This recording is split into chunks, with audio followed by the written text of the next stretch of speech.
Varicose veins కి సరైన చికిత్స కోసం సంప్రదించండి ఎవిస్ హాస్పిటల్. నమస్తే రమగారు. నమస్తే జయ. రమగారు, మనకి ధనుర్మాసంలోనే సుబ్రహ్మణ్య షష్ఠి ఉంది కదా. షష్ఠి యొక్క విశిష్టత. సుబ్బరాయ షష్ఠి అంటే సుబ్రహ్మణ్యేశ్వర ఆరాధన చేసుకునే రోజు. ఇదివరకటి కంటే సుబ్బారాయుడు షష్ఠి అంటారు. సుబ్రహ్మణ్య షష్ఠిని సుబ్బారాయుడు షష్ఠి. తమిళియన్స్ ఎక్కువ చేస్తారని కనిపిస్తుంది. స్కంద షష్ఠి అంటారు.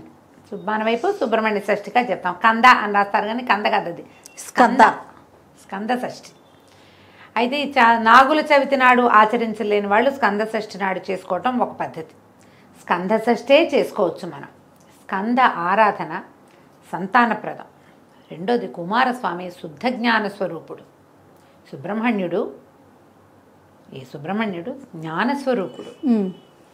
మనము మన జీవితానికి ఒక ఆధ్యాత్మిక ప్రగతి కావాలన్నా, క్రమశిక్షణతో కూడిన జీవితం కావాలన్నా కూడా సుబ్రహ్మణ్య ఆరాధన చాలా మంచిదిగా చెప్తారు. ఈ సుబ్రహ్మణ్యం అంటే మనం సర్పం కదా. అవునండి, మనకు తెలుసు అది. అయితే ఈ సర్పం మానవ దేహంలో సర్పం ఉంటుంది. అది ఎక్కడుంది? కుండలిని స్వరూపంలో ఉంటుంది. ప్రతి మానవుడికి మనకి అవయవాలు కనపడతాయి. కనపడనివి చక్రాలు ఉంటాయి మనకి. షట్చక్రాలు ఉండి 6 చక్రాలు ఉండి పైన 7వ చక్రమైన సహస్రార చక్రంలో అమ్మ అంటే మా శక్తి కొలువై ఉంటుందని చెప్తారు. ఈ శక్తిని చూడాలంటే మూలాధార చక్రంలో ఉన్నటువంటి కుండలిని శక్తిని నిద్రలేపి ఆ శక్తి ద్వారా మనం అమ్మని చూడగలుగుతాం. ఈ కుండలిని ఎలా ఉంటుందంటే తన తోకని తనే కరిచి నోటితో కరిచి పెట్టుకుని 3 చుట్టలు చుట్టుకుని ఉన్నటువంటి ఒక సర్పాకార శక్తి మనకి మానవ దేహంలోనే ఈ కుండలిని రూపంలో ఉంటుంది అని చెప్తారు. ఈ కుండలిని శక్తి అది సర్పంలాగా పైకి వస్తుంది కదా, అది సుబ్రహ్మణ్య శక్తిగా చెప్పబడుతుంది. జ్ఞానం కలిగినప్పుడే, మనలో జ్ఞానం వికసించినప్పుడే మనం ఈ చక్రము ఆ చక్రాన్ని సరిచేయటము, అది మిగిలిన చక్రాలను భేదనం చేసుకుంటూ ఆ చక్రంలోంచి ఈ కుండలిని శక్తి బయటకు వచ్చి ఒక్కొక్క చక్రాన్ని దాటుకుంటూ చక్రభేదనం చేస్తూ తురీయ స్థితికి పై దాకా అది రావాలి అంటే కనుక జ్ఞానం కావాలి మనుషులకి. అంతేగా. మనం ఈ కుండలిని భేదన చేసిన వాళ్ళు, చక్రభేదనలు చేసిన వాళ్ళు మన చుట్టుపక్కల కొంతమంది మహానుభావులు కనపడతారు. సాధారణంగా చక్రభేదన జరిగినప్పుడట షట్చక్రాలను ఒక్కో చక్రాన్ని భేదించి శక్తి పైకి వస్తున్నప్పుడు ఒక్కొక్కళ్ళకి కొన్ని రకాల శక్తులు వస్తాయి. ఆ శక్తులకి లోబడిపోతారు చాలామంది. శక్తికి లోబడి అది ప్రదర్శనకి పూనుకుంటారు. ఓకే. లేదా చుట్టుపక్కల వాళ్ళు ఎవరైనా సరే దాన్ని ప్రబోధిస్తారు, ఓహో నువ్వు అద్భుతమైన వాడివని. వెంటనే వీళ్ళకి అహంకారం మాయ వాళ్ళని పైకి ఎక్కనివ్వదన్నమాట. అహంకారానికి లోనయ్యి అది అక్కడే ఉండిపోతారు. ఉండిపోయి ఆ శక్తులు ప్రదర్శన అంతే. ఇంకా తర్వాత ఇంకా ఉపాసన పైకి వెళ్ళటము, సహస్రారంలో శక్తిని అసలైన అమృతాన్ని అందుకోవటం చేయలేకపోతారు. చక్రభేదనం జరుగుతుంది చాలామందికి, చక్రాలు వెళ్తాయి.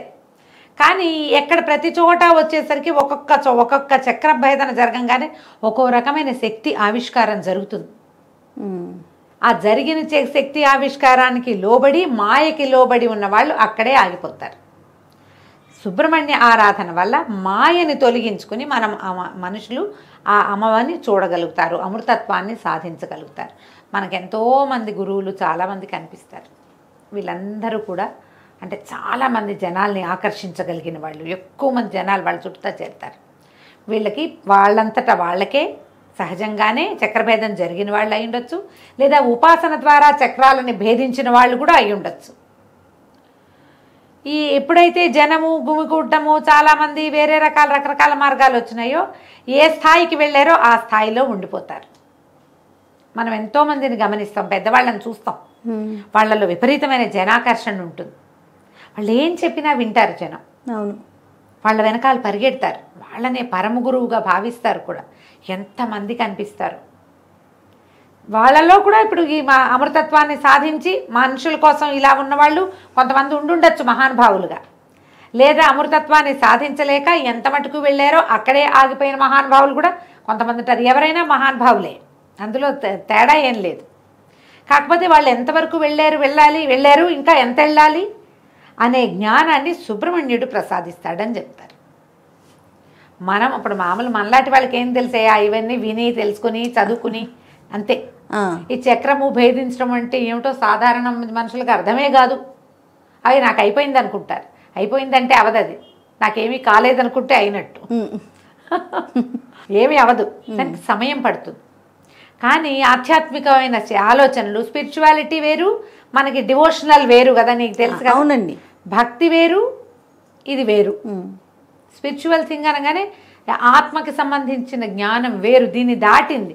భక్తి అనగానే మన భక్తి ఎక్కడ ఆగిపోతుంది? పువ్వులు, పూజ అక్కడే ప్రసాదాలు ఇక్కడే ఆగుతుంది.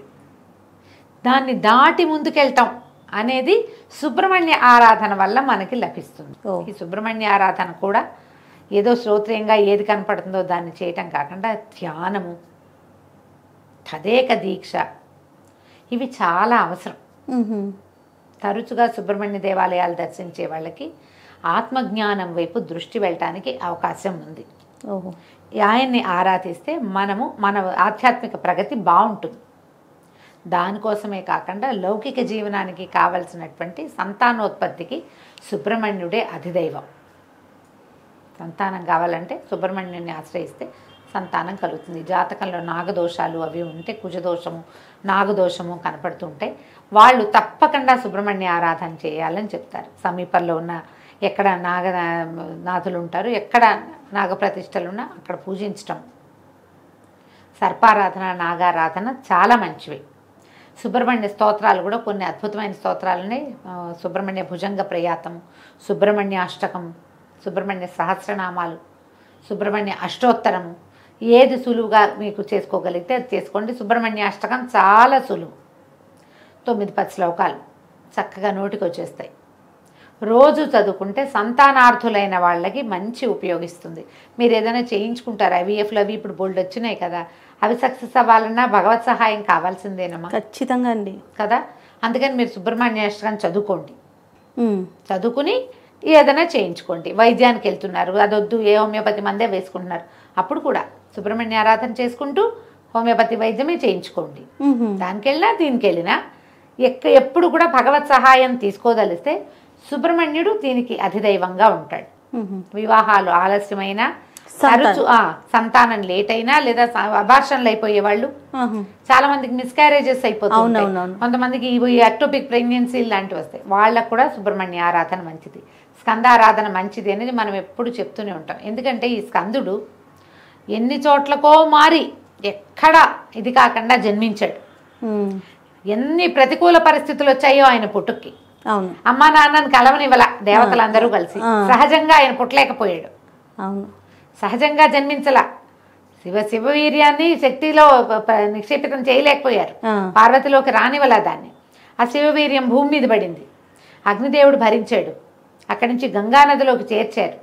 ఆవిడ శరవణంలో వదిలిపెట్టింది, దాన్ని అక్కడ వదిలేసింది, శ్వేతపర్వతం ఎక్కడ వదిలిపెట్టేసింది. వదిలేస్తే అప్పుడు ఇవన్నిటికీ ఎన్ని చోట్లకి జారినా కూడా చివరికి శిశువుగా మారాడు ఆయన, రెల్లుగడ్డలో నుంచి. అంతే కదా శరవణ భవుడు, అందుకే కదా ఆ రెల్లులో జన్మించాడు.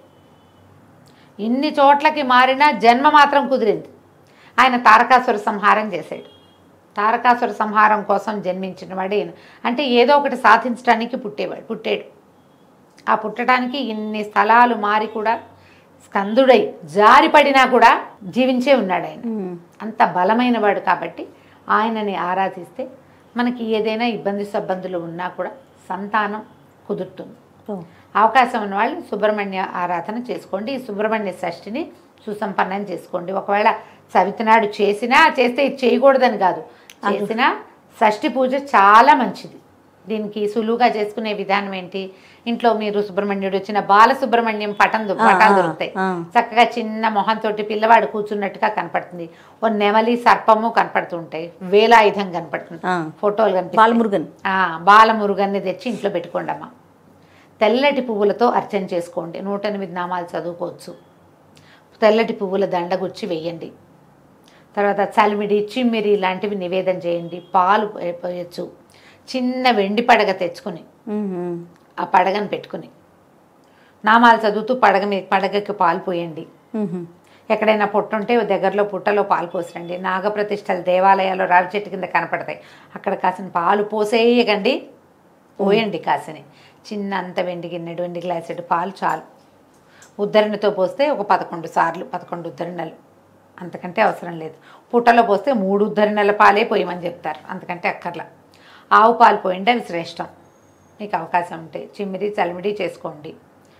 పగలు తరిగినవి తినద్దు, రాత్రిపూట అన్నం తినకూడదు, ఉపవాసం చేయాల్సిందే. పగలు భోజనం చేసి రాత్రికి ఉపవాసం చేయొచ్చు.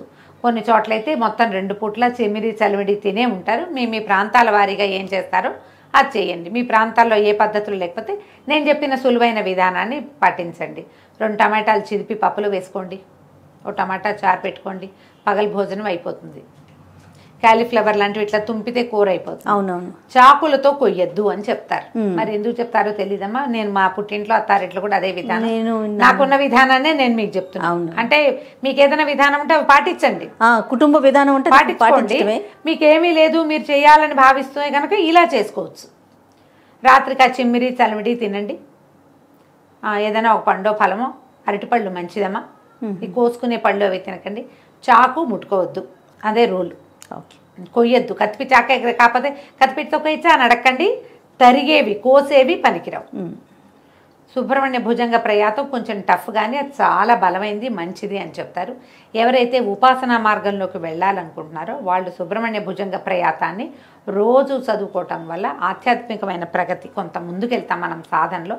అవకాశం ఉన్నవాళ్ళు ఈ సుబ్రహ్మణ్య షష్ఠిని సుసంపన్నం చేసుకోండి. తప్పకుండా. నమస్తే. నమస్తే.